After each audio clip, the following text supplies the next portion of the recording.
My name is Maria. I'm coming from France. I'm 51 years old.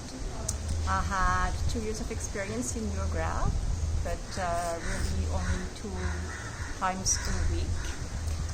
And I decided to come to this retreat to go deeper into yoga and actually to get closer to the universe and to meet very diverse people, different from the world I live in.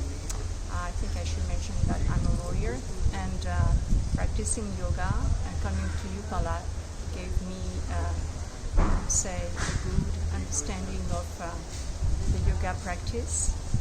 Helped me to understand that I am some type of little yogi since a long time, but I didn't know that.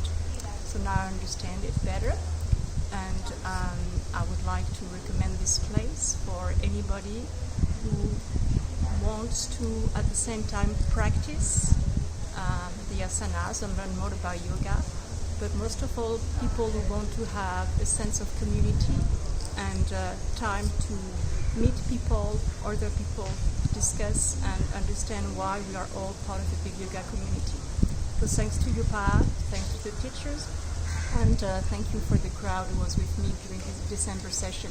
Namaste, lot of love.